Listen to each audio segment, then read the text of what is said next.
Hello and welcome back to the 2019 Small Farms Winter Webinar Series hosted by the University of Illinois Extension's Local Food Systems and Small Farms team. This is Zach Grant here again, local food small farm educator in Cook County, coming to you live from the southern reach of the polar vortex of 2019. Hope everyone is staying safe out there. We really appreciate you joining us for these webinars, and we're going to try to do our best to begin and end within the space of your lunch hour. This tight time frame for our educators to deliver actionable, in-depth information. So we're going to request that you have your questions inserted into the chat box. In the chat box button, you'll see in the bottom left-hand corner of your screen. You can click on that and insert your questions, and we'll address those at the end of the presentation, or if the momentum of the webinar takes us there. This presentation is currently being recorded, and I will email a link to the archived presentation as soon as possible after this concludes. There will also be a very short online evaluation with this presentation, and we really appreciate your feedback to continue to improve this series. Our speakers this week are Mary Wright and Drusilla Banks, who are both nutrition and wellness educators with the University of Illinois Extension. Mary is located in Unit 20, Clark, Crawford, and Edgar counties. She leads programming in food safety, food preservation, and basic nutrition. Her programs aim to improve health outcomes for participants and improve performance in school and the workplace. Drusilla Banks is located in Unit 9, Grundy, Kankakee, and Will counties. She translates research-based information into educational programs that are clear and useful. She teaches the classes on food service sanitation management certification, managing chronic illness such as diabetes, home food preservation, and consuming locally grown foods to help improve their lives daily. Mary, Drusilla, and their colleague Jenna Smith have been working with the 2018 Illinois Cottage Food Law updates very closely. Their extension website, From Garden Gates to Dinner Plates, which I'll include a link in the chat box shortly, offers detailed information about the newly amended Illinois Cottage Food Operation Law. This website is for cottage food vendors and prospective vendors. It includes cottage food operator requirements, conditions, and safe food handling practices to ensure the public safety. We are really excited to have them launch their website and be with us here today. With that, I'll go ahead and let them take it away. Thank you, Zach. Yes, okay, so, so as Zach said, Mary Liz and I will be presenting today, and we're going to start with a partnership that we have formed with the Illinois Department of Public Health and the Illinois Stewardship Alliance. So you may have heard the phrase Illinois Food Freedom Act, and this is a nickname that was given to the Illinois 2018 Cottage Food Law update by the Illinois Stewardship Alliance.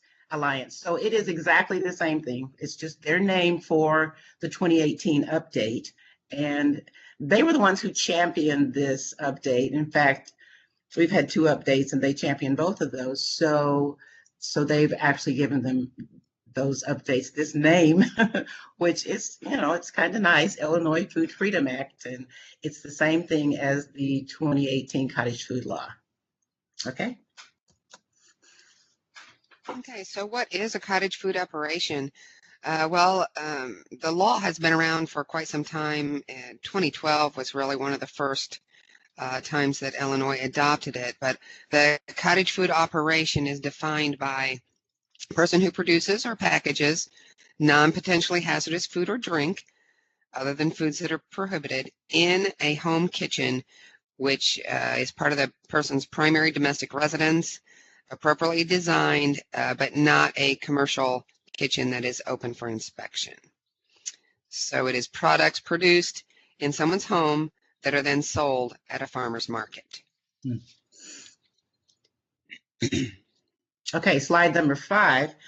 So a big question is, what can I sell and where can I sell? So where can I sell comes up first. And the law says you can only sell at a farmer's market in Illinois. And there is one exception to that law. You can deliver directly to a consumer in Illinois, but you cannot ship. And the delivery is only if you have a signature or main ingredient in your product that is locally grown, a locally grown agriculture product that you grew or purchased directly from a local farm or mill. So it'd be something like these blueberry muffins here. So the blueberry muffins were grown on this individual's farm, or they bought them locally, made the blueberries, then they can sell them to the public, that you can't sell them online, but directly to the public, or you can sell them under cottage food at the farmer's market. So these are strictly written laws, and they are laws that the health department will want to enforce. Slide number 6. Okay, so what has changed since the inception in 2012 and the new Food Freedom Act or new Cottage Foods Law amendment in 2018? Well, the first one had a more narrow list of items that you could sell. And now in 2018, there's a list of foods not permitted. So they've gone from a narrow of permission to more open-ended, so that nearly everything except the specific foods that are not permitted are allowed. So what changed? So the Senate Bill 840 permitted, as Mary Liz said, high acid jams, jellies, and preserves, dried herbs, and baked goods. Really a limited list of what you could sell.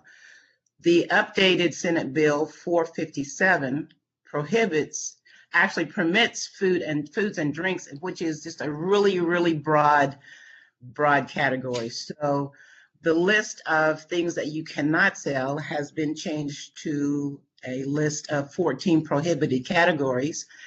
Anything else just about is something that you could probably sell at the farmer's market, which makes things very complicated for local health departments.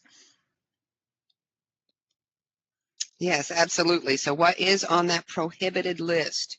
Meat, poultry, fish, seafood or shellfish, dairy, except as an ingredient in a non-potentially hazardous baked good or candy, such as caramel, eggs, except again as an ingredient, pumpkin pies, sweet potato pies, cheesecakes, any kind of pie or pastry made with eggs, garlic and oil or oil infused with garlic, except if the garlic oil is acidified, as with salad dressing. So fairly narrow scope of what you cannot sell. And again, this is just for farmers market cottage food. We sometimes get confused because you see people selling meat at a farmer's market, but they have a purveyor's license. That's a whole different ballgame. We're only talking about cottage foods, things prepared in a home kitchen.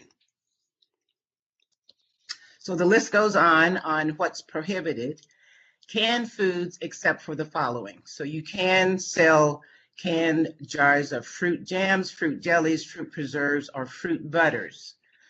So the syrups are also available for sale. And we're working on a fact sheet about maple syrup, because when you sell maple syrup, it is allowed, and it's a little confusing, but you can sell maple syrup under this new cottage food law.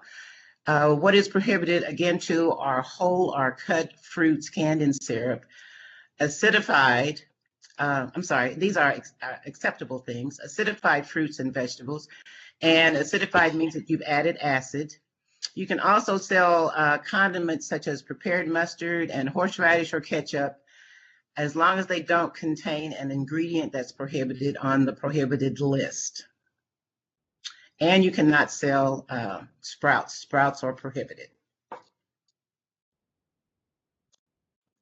Okay, to continue, these are also not allowed. Cut leafy greens, except those that are dehydrated, acidified, or blanched and frozen. Now there's some confusion about this cut leafy greens. It's not the harvest cut. So what they're talking about is if you had to have taken lettuce and cut it up, let's say for a salad, that is prohibited. Also cut or pureed fresh tomato or melon, dehydrated tomato or melon, frozen cut melon, wild harvested non-cultivated mushrooms, alcoholic beverages, or kombucha. And so if you're kind of thinking that some of these are an odd addition to a list, most of the things that are prohibited have been at one time associated with a foodborne illness outbreak. And so they're just trying to kind of put a blanket out there to protect consumers in the event of any kind of possible contamination. So slide number 11. A new addition to the cottage food law for this year, for 2018, is homemade drink. So I think that's an unfortunate use of words. Drink, people want to think about alcoholic drinks. Alcoholic drinks are definitely prohibited. You cannot sell drinks also in a concession kind of style. So you can't fill a cup with a beverage with ice and put a straw in it and sell it. So all of the drinks that are permitted still have to be homemade beverages that are packaged in a sealed container. So the home canned things like fruit beverages like maybe grape juice or tomato juice, those can be sold. Again, they still have to be sold in a sealed container with a proper lid, and they have to be labeled properly with the list of ingredients. What is permitted are chilled homemade drinks such as tea and lemonade, also in sealed containers with that label on it. And they have to be transported and held still at 41 degrees, or they can only be sold as a chilled beverage. So you can't just bring a beverage like that at room temperature unless it's in a sealed container and canned, like tomato juice or grape juice. Slide number 12. Okay. And additionally, baked goods containing cheese are seen to be somewhat needing extra attention. So the local health department may require the cottage food operation to submit a recipe to a commercial laboratory, making sure that it is a safe product. So again, the concern is acid, and making sure that these items are free from any kind of dangerous pathogen.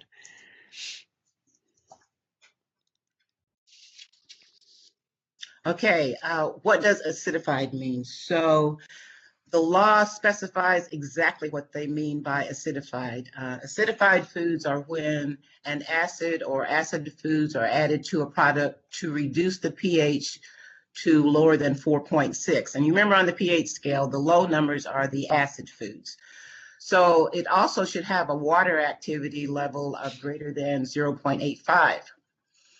So according to the Illinois law, though, fermented foods, if they are fermented or the fermentation level has reduced the acid to below 4.6, they are allowed.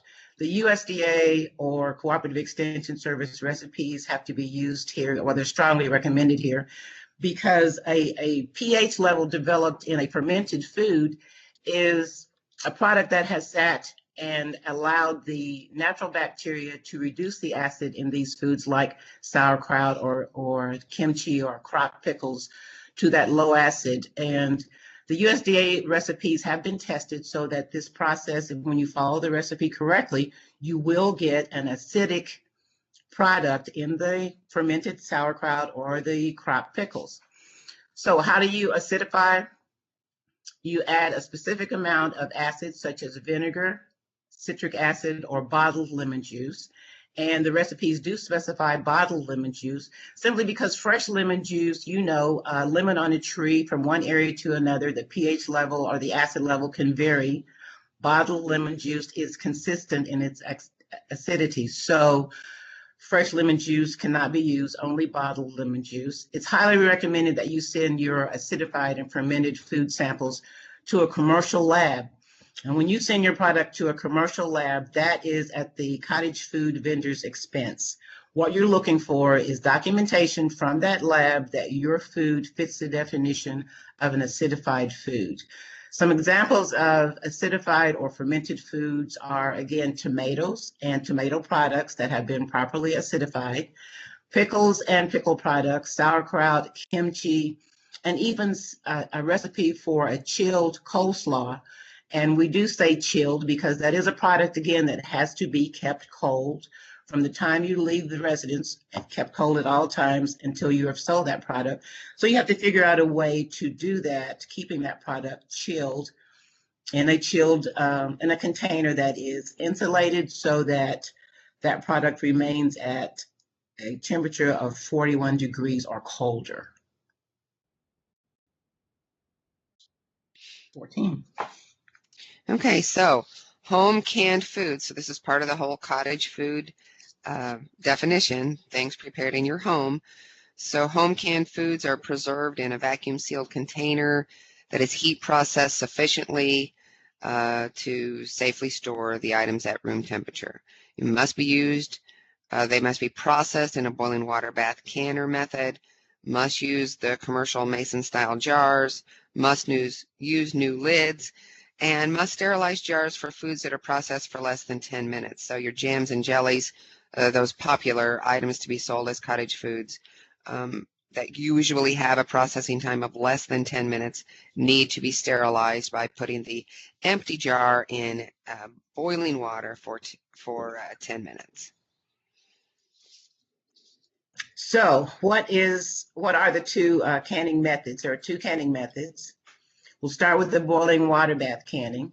So boiling water bath canning is used for things like fruits, jams, fruit jellies, fruit preserves. These are all acid foods. So you use a boiling water bath canner only for acid foods. It's used for foods which have acid added, such as tomato products, pickles, and when you add the vinegar to your pickles, you've naturally created an acidic environment. So you've taken a cucumber from a low acid food to a high acid food with the addition of the vinegar. And figs too are sort of on that borderline of 4.6. So figs also need to be acidified. And when they're acidified, they can be processed in a boiling water bath canner. So foods that are fermented, again, are the crop pickles, sauerkraut, and kimchi. Even though kimchi doesn't take 2 to 4 weeks for fermentation, it will develop an acid level that is allowing this food to be properly processed in a boiling water bath canner. So again, only acid foods are processed in a boiling water bath canner.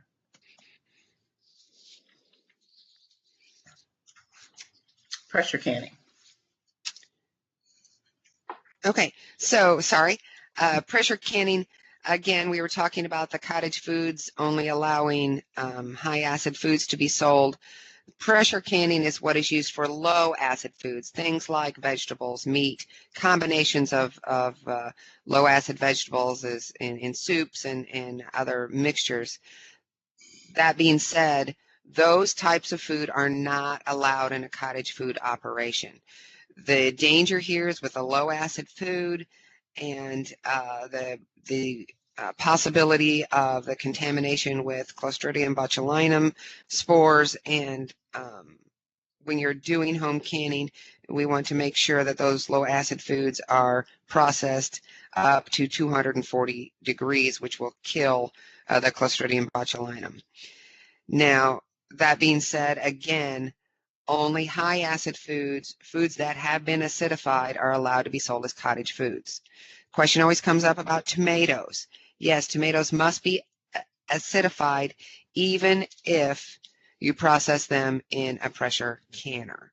And so you can sell tomatoes in the cottage food operation, but they must be acidified, and they can be processed either with a boiling water bath or pressure canner. So if you're using a pressure canner to process your tomatoes, you have to get a USDA recommended processing time. So you're still using a USDA for your acidified tomatoes if you're using a pressure canner, and you have to have that recipe. Yes. Absolutely. Yeah, and follow it exactly. So why are the two methods of canning around? And the main reason is Clostridium botulinum. This is a bacteria that is potentially deadly. Food can contain the toxin without showing any signs of spoilage. So people will often say it looked okay, it smelled okay, and sadly they'll say sometimes it tasted okay, because they will taste a product that could be harmful or even deadly. So symptoms of Clostridium botulinum, or botulism poisoning, we call it, usually show up within 12 to 72 hours after consuming that contaminated food.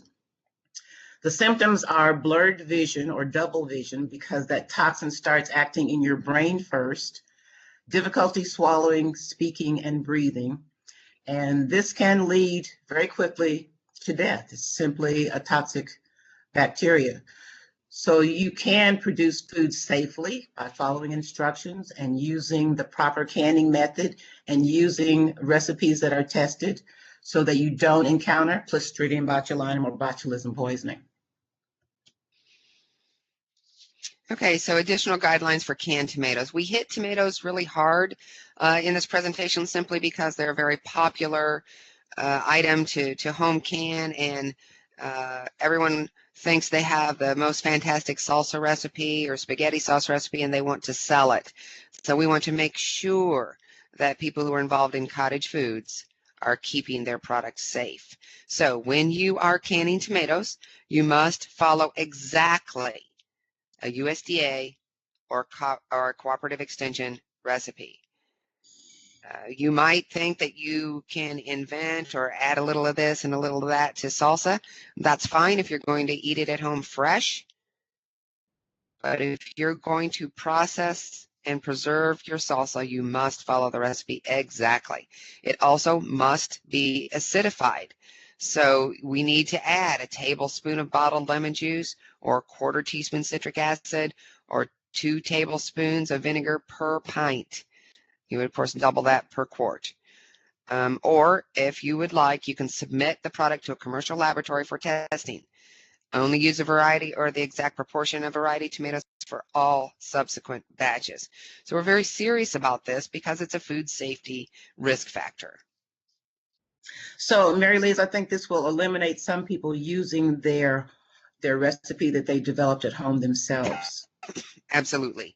Absolutely. If we have to really hammer that home that they must follow exactly the USDA or the cooperative extension tested recipe.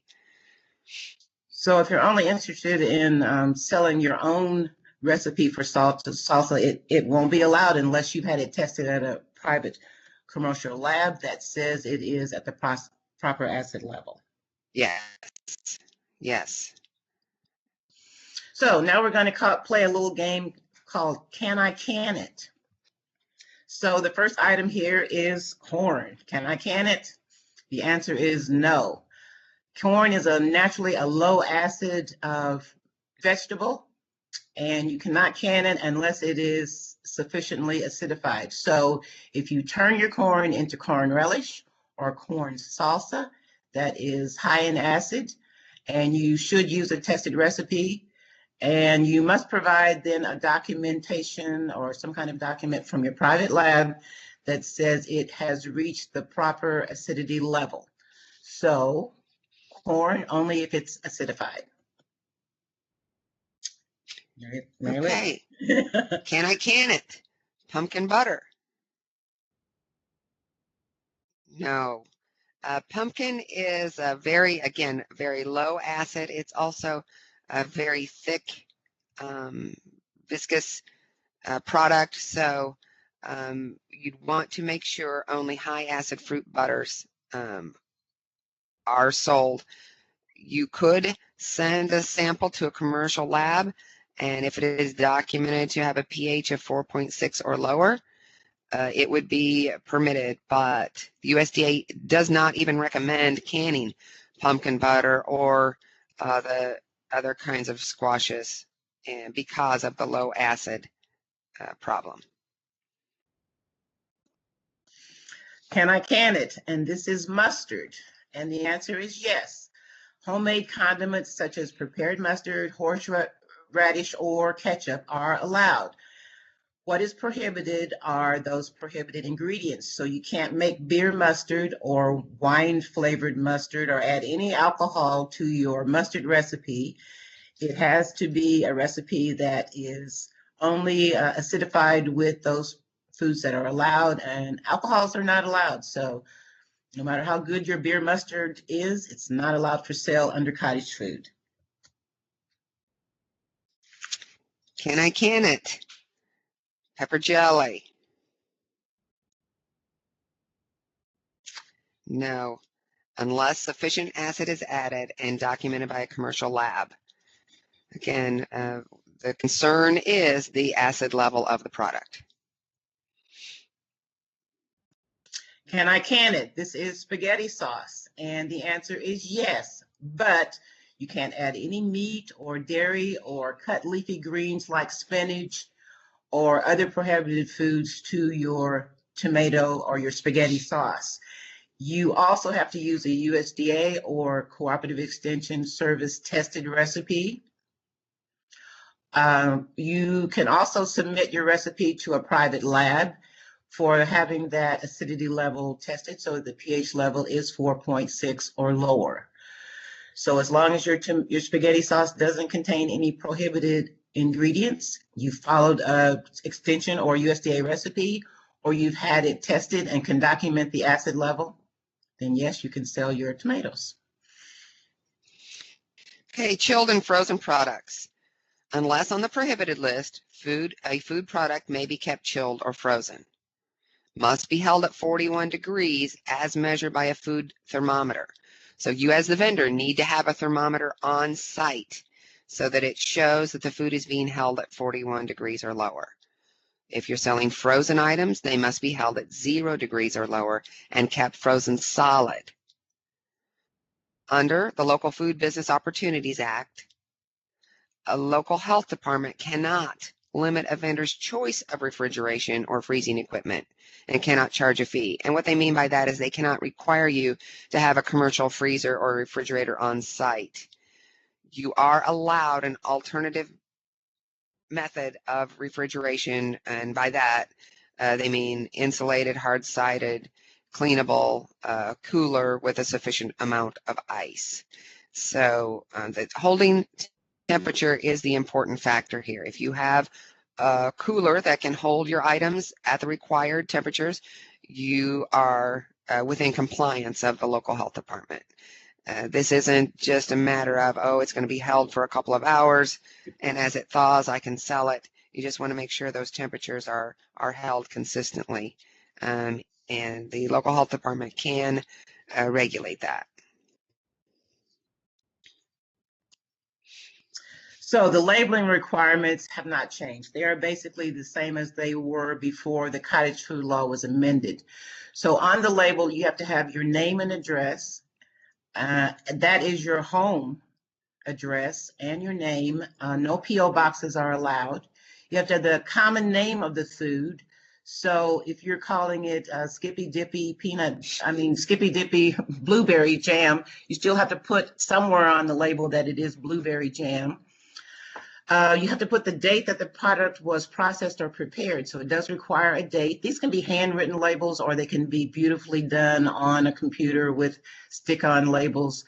So you also have to have the phrase somewhere on your label, this product was produced in a home kitchen, not subject to public health inspection, that may also possess some common food allergies.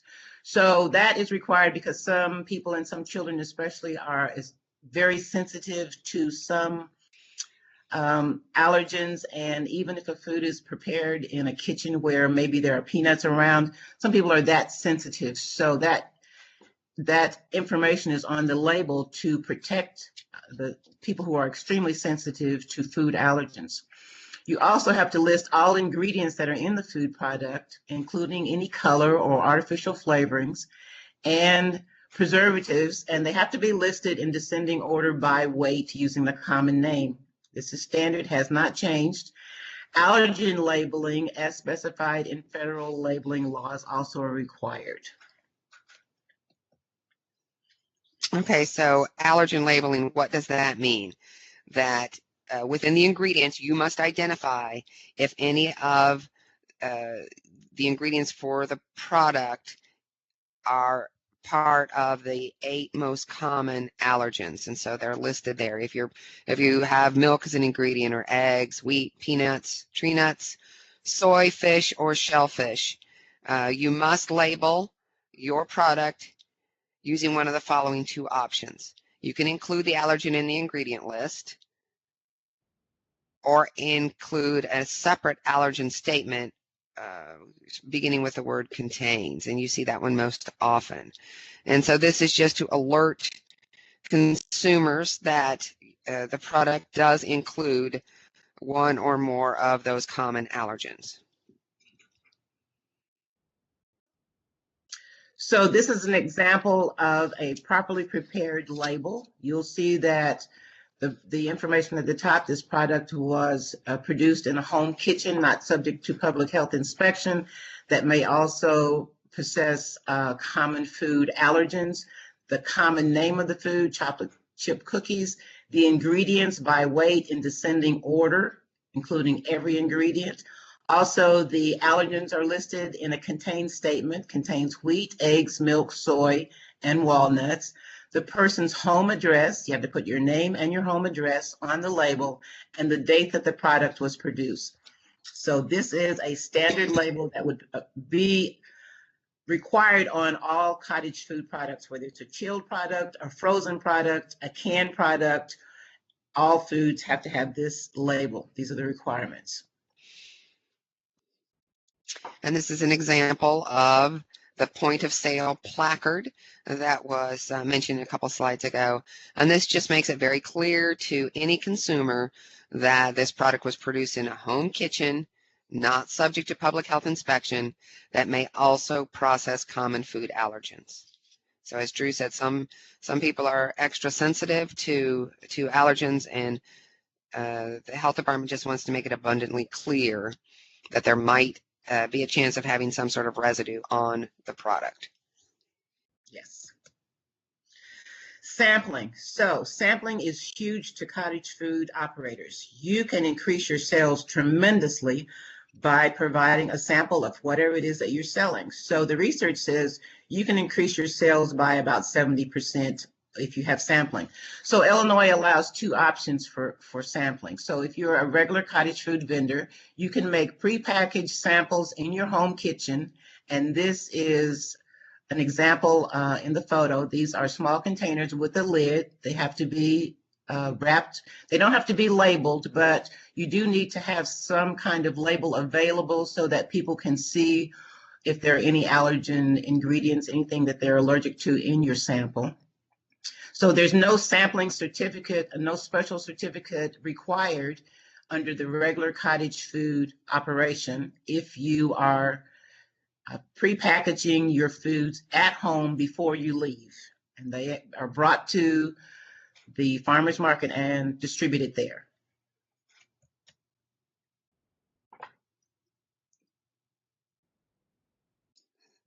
Okay, the second option would be for the cottage food operation to obtain a sampling certificate from the local health department or online and prepare samples at the farmer's market itself.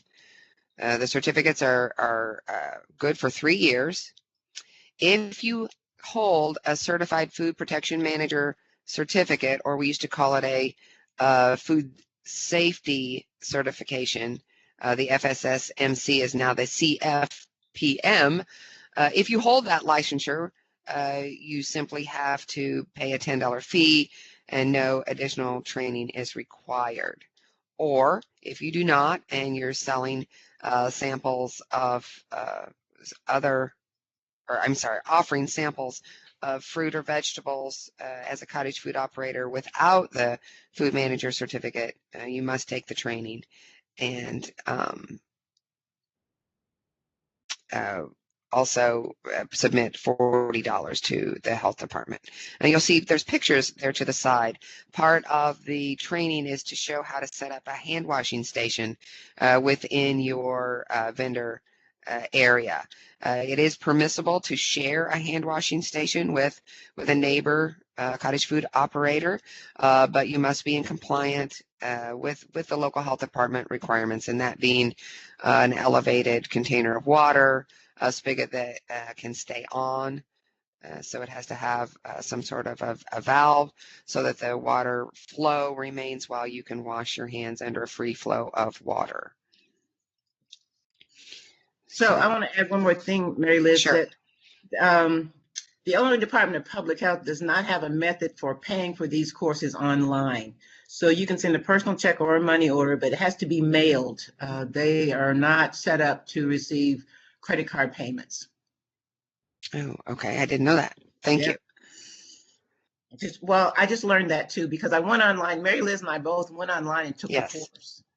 And the course is excellent. It covers everything you need to know. And whether or not you have your certificate as a manager, you still have to go online. You have to download those guides and the application.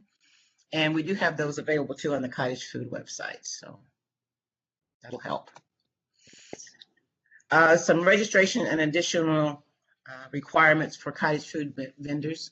So you have to be registered with your local health department. On the local health department application, they're going to require you to list all the foods that you intend to sell. At that time, you may be questioned by the health department as to how you intend to hold some things chilled or frozen. You may be questioned about the acid level. Now, there is a fee that cannot exceed $25, and this is an annual fee, a one-year fee. It's your registration fee with your local health department. So the local health department can inspect your cottage food booth too. And if they find that there is a problem, they need to do an inspection, they can charge you a reasonable fee for that inspection. In the event that there's a consumer complaint or a foodborne illness outbreak that is traced back to a cottage food that you are selling. Another thing that was added this year is that there's no longer a gross sales receipt cap on how much you can earn as a cottage food vendor. So you may get rich at the cottage food vendor operation farmers market. You can make as much money as you want to make. There's no cap on that. But a person preparing or packaging the products as a cottage food operation also has to be certified. You have to have a certified food protection manager certificate, and that is renewable every 5 years. You can get that at various locations throughout Illinois, including the Illinois Cooperative Extension.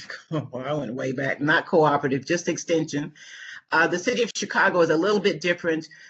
They have in Chicago two separate kinds of farmers market. One is operated by a private farmers market, and the other is a city operated function. The city does not allow cottage foods, but you can sell cottage food through the private farmers markets. So that's a little different from the rest of the state.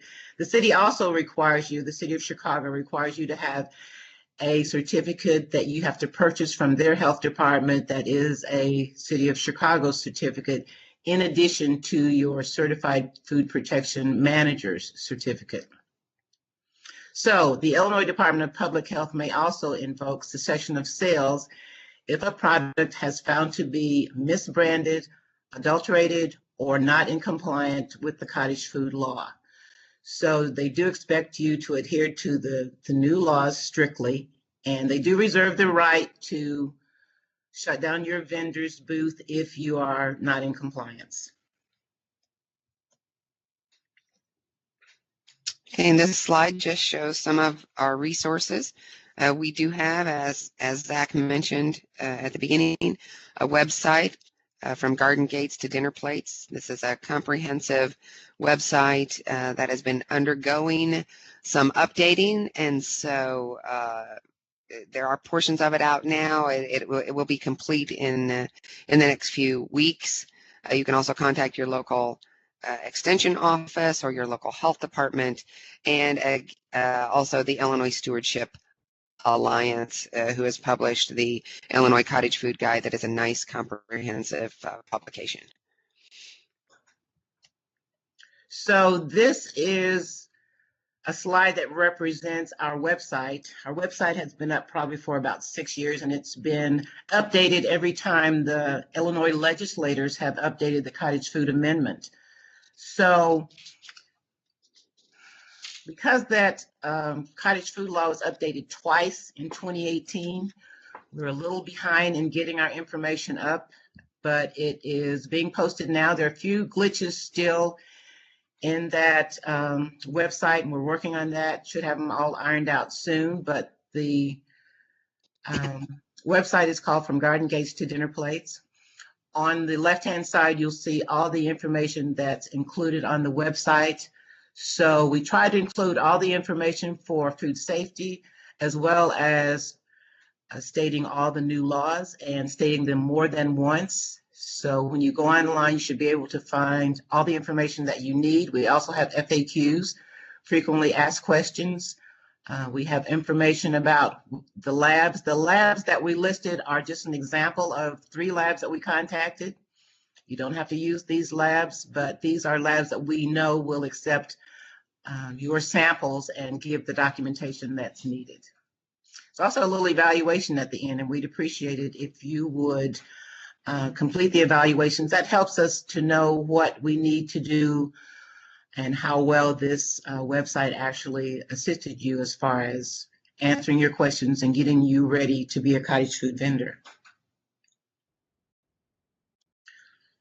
So this is the Illinois Cottage Food Guide that was developed by the Illinois Stewardship Alliance, and it is in collaboration with Cooperative Extension and the Illinois Department of Public Health.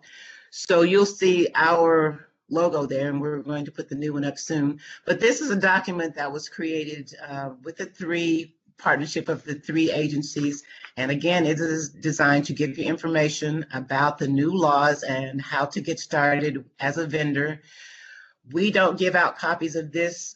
Illinois Stewardship Alliance actually want you to go online to their website and request this document. So you can go online to illinoisstewardship.org, or you can just Google Illinois Stewardship Alliance and it will pop up, and request this guide, and it's free. There are no fees associated with it. Some other resources, food preservation resources that you'll find online. You can take an Illinois Extension food preservation class. We offer classes throughout the state, and we hope to have a comprehensive list so that you'll know where some of these classes are taking place. So we offer classes, hands-on food preparation for home preservation, jams, jellies, pickles, and even some fermentation classes like for sauerkraut and so on. Also, you can get the USDA tested recipes at the National Center for Home Food Preservation. That's the website. Research is done through USDA at the University of Georgia, and they have a website with free recipes on it, all the USDA tested recipes. They also have a book that's called So Easy to Preserve. You want the 6th edition, the latest information. These are USDA tested recipes, terrific book. It includes information on freezing, canning, and drying. Also, the USDA has a book called the USDA Complete Guide to Home Canning. You want the 2015 version of the Complete Guide to Home Canning. And there's actually a link on the National Center for Home Food Preservation website where you can download. It's a long book, but you can print it off your home computer, your home printer. It's about 250 pages. Buy a ream of paper and print it out, and it will be free. Otherwise, you have to order it, and the range in cost is $15 to $18 for a single copy. Also, the Extension, the University of Illinois Extension, you can go to our food preservation resources page, and you can see that we have collaborated with Iowa for a Preserve the Taste of Summer class. It's an online self-paced 8-section class that you can take about freezing, canning, drying, all you ever wanted to know about those areas of home food preservation. So that is the conclusion of our presentation today.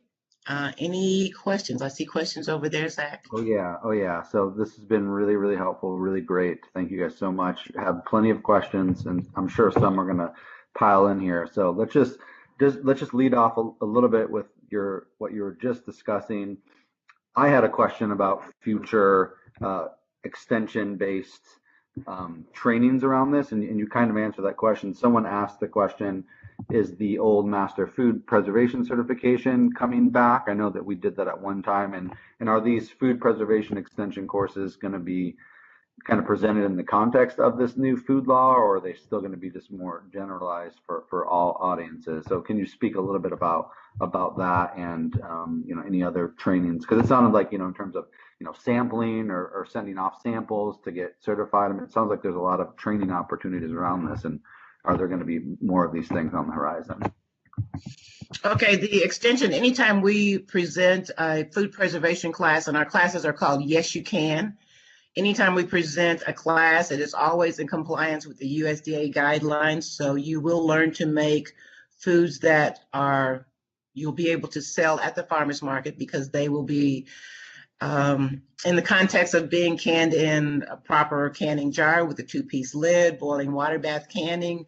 All of that information and recipes will be provided through the class. So yeah, there's no problem there. You will get a good base and a good understanding of home food preservation from any of those classes. So they are just throughout the state. Contact your local extension office and find out when the next class will be held and get enrolled in it. Okay, great. Someone asked the question about the Certified Food Protection Manager program. How much does that cost typically? Typically, there's a range from, it's about $125 for the class, and which includes the exam. There is an exam at the end, an 85-question exam that you have to pass with by 75% or more. So our extension classes are around $125. If you go to places like a community college, you're going to see that they're more. If you go to a National Restaurant Association, you're going to pay probably twice that much. So the cost varies around the state depending on where you go for that class. Another thing I wanted to add, you asked about the Master Food Preserver volunteer program. That has been discontinued. We haven't been able to get it reinstated. A previous administration decided that it was a high-risk volunteer program, so we're not allowed to teach that class in Illinois at the present. And is there any thought that maybe this new legislation might be reconsidered at some point, or is there no discussion about that at this point? No, it wasn't the legislation. It was our own administration that decided to discontinue it. So we're hoping we can convince them to reinstate Master Food Preserver volunteers. And just to clarify for everyone, the Certified Food Protection Manager certificate, that's a requirement. And then if you want to do sampling, doing the sampling certification is a requirement if you're going to do sampling, right? So only one of those two things is actually required for selling cottage foods, but you need both if you're going to offer samples. Correct? Okay. This part's a little confusing. So if you are a cottage food vendor, yes, someone who is selling food at the farmer's market as a cottage food vendor has to have that certification. That's a requirement by law. If you want to take the sampling course and you want to actually cut your samples and sell them there, you'll have to get the state of Illinois sampling certificate, which is online through IDPH. But you don't have to have that as a cottage food operator. You can package your samples at home and give them out. Or you can, if you want to slice up your bread and give out samples there at the farmer's market, that's when you're going to need that sampling certificate. The sampling certificate, you don't have to have the certified food protection certificate. If you go online and take the course, you print out a certificate at the end. You send that in. You do have to take a food handler's course at the local health department, though. So that's totally different. The food handler's course is a 3-hour course, and it's probably around $10 or $15. And you send that certificate along with your sampling certificate and your $40, and you'll be able to serve samples that you cut up at the farmer's market. Great. Okay, so I'll just start going through some of the ones that I have in the queue here. Someone asked the question, I believe Mary answered this, about meat vendors offer USDA inspected. Can they sell at our market? Correct. And she answered yes. That's different than cottage food. Yes. The whole meat discussion is if that's an ingredient in the actual cottage food. It has nothing to do with selling a raw meat product, right? That's correct. Correct. And that's why it's kind of confusing, Zach, because there are other things besides cottage foods that are allowed at a farmer's market. Right. So if someone has a business where they are federally inspected meat purveyor or eggs or honey, that's separate, but they could be set up right next to someone who is cottage foods. Cottage foods simply means something made in your home kitchen under the guidelines that we just shared, and it could be confused. It's also, we were talking about in the beverages that it can't be like a concession stand, although there might be concession stands set up at a farmer's market, but that's not considered cottage food. It gets, the waters are just a tiny bit cloudy, and it gets a little bit confusing. It really does. So one question that I wrote down, you mentioned things like 41 degrees in transport and at the farm stand, and obviously submitting tests and recipes. Is there record keeping involved in this? I read through the rule and it didn't seem like there was a specific record keeping requirement, but would you advise everyone to keep records of things like temperature to maintain cold chain and all of your testing and recipes and things like that, to have that on file? Oh, I would think it would be a good idea. Right. Yeah, I Okay. think that if you're selling that chilled food and your health department is going to lay down some rules for you, you're going to have to list those chilled foods that you intend to sell at the farmer's market as a cottage food vendor on your application. So you Right. may get a lot of questions about how you intend to keep that food safe and so on right there at the local health departments. So yeah, you should keep records. We have a little bit of information about the business side on our cottage food website, but you do need to keep records. Yes, Mary Liz, I agree. So the question was also asked when discussing acidification of vegetables, water activity level. What does that refer to? Could you elaborate on what water activity level is? The amount of water available in a food product, the dryness. Take for instance a cracker is very dry. It's won't support the growth of bacteria. Jams and jellies the water is held or bound by sugar, so they qualify. So the water activity means the amount of water versus other ingredients in a product. It's really usually not something that you need to worry about. If you send that product in for a documentation at a lab, they're going to verify whether it is 4.6 or below on the pH scale, and that's really what you need to know. Okay, great. What temperature does the pressure canner need to reach? This was asked during the pressure canning section. And I believe, is that recipe specific, or is there information on the website about the temperatures that it needs to reach? Or did you cover that? Well, when we're talking about pressure canning, the instructions under the recipe will tell you that you need X amount pounds of pressure. Usually it's 11 pounds of pressure if it's a gauge for X number of minutes. And so what they're doing by holding the product at that pressure for that amount of time is making sure that the inside of that jar is above 240 degrees. And 240 is the magic number for killing the Clostridium botulinum. So on your pressure canner, there's not a temperature gauge itself. It's a pressure gauge. Okay. And then the other question came up: to confirm, fermented foods outside of beverages are acceptable. Regarding beverages, there are other fermented beverages such as water, kefir, and kvass, I believe is how you say it. Are these prohibited as well? Yes. What they're getting at, I think, with this law is that they don't want the sale of any beverage that may contain alcohol, whether it's produced during fermentation or added. So you would have to get special permission from a health department. I don't think any of those items are going to be allowed. Kombucha is on the list of not allowed, and it sort of encompasses all those kinds of fermented beverages, but I don't think you'll get permission to add those at all.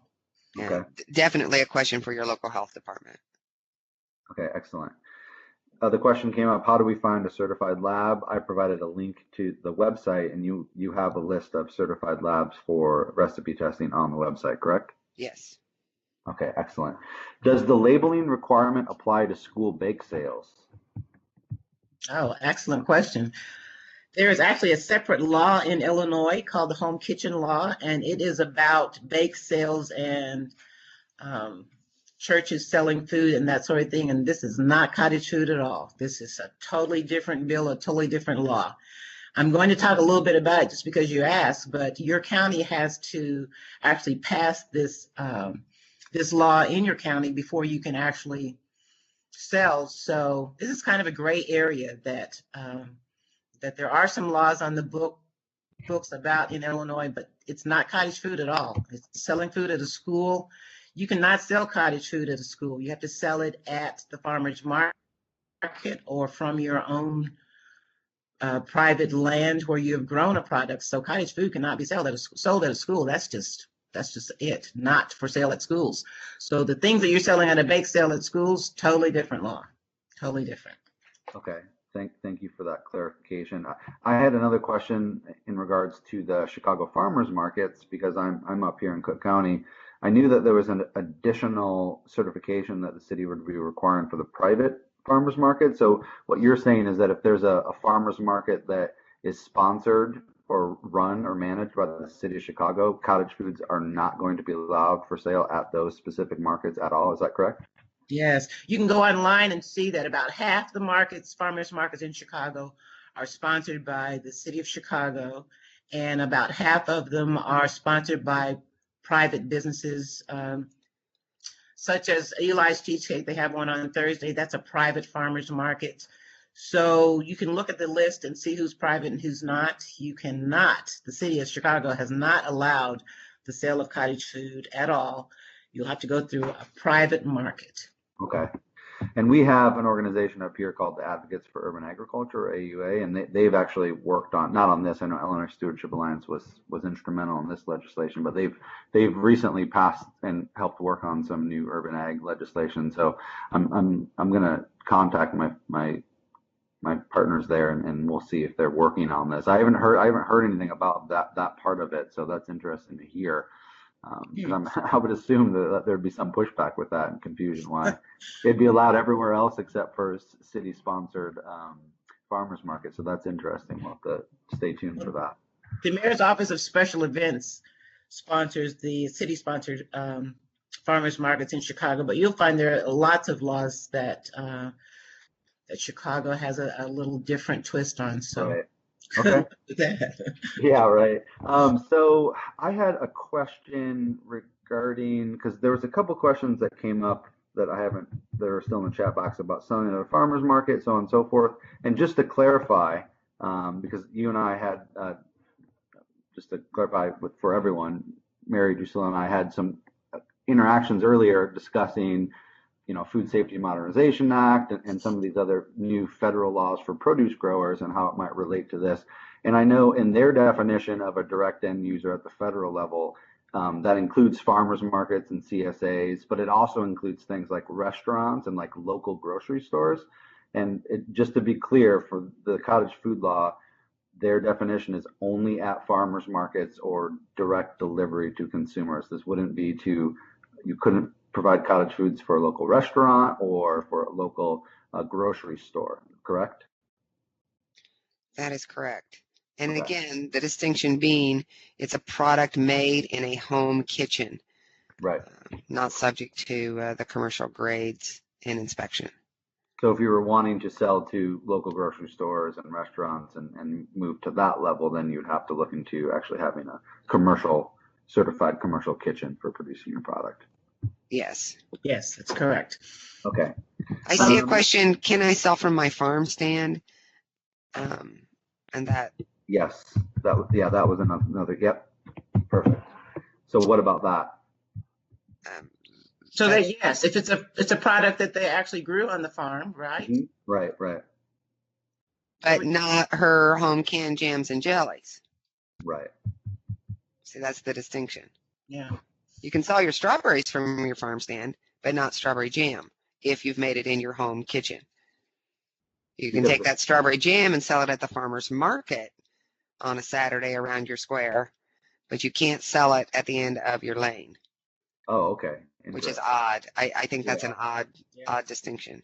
Yeah, that's why I asked that question because at the federal level with this new legislation, they consider, farm stands, local restaurants, and grocery stores to be these direct end users. But it's clear here that, at the state level and with this new, they're very narrowly focusing on farmers markets. And it's all about the processing and the Right. preparation and where you do it. Yes. So after that question, someone asked about mason jars or approved packaging. Could you elaborate and provide more examples of packaging that you could use, I guess, for cottage foods? So the law actually says a mason jar, a mason type jar, and that's a canning jar. Now this is the language Mary Liz and I didn't suggest. This is the language that our legislators are using. So those are ball jars or cur jars or jars that accept a two-piece lid, screw band, two-piece lid kind of jars. There's some jars I think sold at Walmart and places like that. Those are home canning jars, commercially sold home canning jars. So those are the jars we're referring to for canning. Now, you asked about other packaging? Yeah, I think that was the question. Maybe if there's other packaging, obviously for canning, but I'm assuming some of these other foods that you prepare outside of canned products would be in other packaging, like maybe clamshells or. Sure. Yes. Yeah. Okay. Yeah, right. Fresh items that you're selling chilled. Yes, you could put them in a plastic container of some sort. Baked goods can be in a plastic bag. Yeah, this is only referring to canning. Yes. Okay. Excellent. So we have a few more here, but I'm just trying to whittle this down here because we're getting to the end of our hour. There was a few more questions about the farm stand or CSAs not considered selling directly, not falling under cottage food law. And it sounds like, yes, that is the case until it can be further clarified, or if individuals want to contact the local health department or to clarify this even further. Selling at farm stands or CSAs, it doesn't sound like that falls under cottage food law. Eggs don't either. I see Jean ask about eggs. Eggs are outside of outside of the cottage food law. They are permitted at the farmer's market, but you'll have to go through your health department for that. Right. Eggs are not permitted for sale under the cottage food law. And then there was one other question about mason jars only on canned items. Is a simple syrup type product considered a canned item? I'm not sure if I completely understand that question, but. I don't understand that. Okay. Well, Simple syrup is made with sugar and water. You're talking about you have to follow a recipe for producing a simple syrup and canning your Would that be for fruit? Like your peaches and syrup, Mary? That's what okay, then it says sugar, water, and fruit. And so, yes, those would be processed as a high acid fruit product. Boiling water bath. Yes. That's a be canned. Following a recipe. So, yes. Excellent. Okay, well, I think that brings us to the end of our hour, and I'd really like to thank Mary and Drusilla for the fabulous presentation, sharing their experience with these new cottage food laws and how they might apply to our small farm audience. We will attach some resources. I'll send another link to the website so everyone can get the information held there. And I hope everyone got something out of this for their 2019 growing season. Look for an email for the archive webinar on our YouTube channel, as well as a short evaluation of the webinar you just watched. We really look forward to your feedback. We'll use it to shape our future webinars. With that, I want to wish you a warm rest of your day and a productive start to the 2019 season. Yes, thank you so much, Zach, and thank you, participants. That was good. Good luck.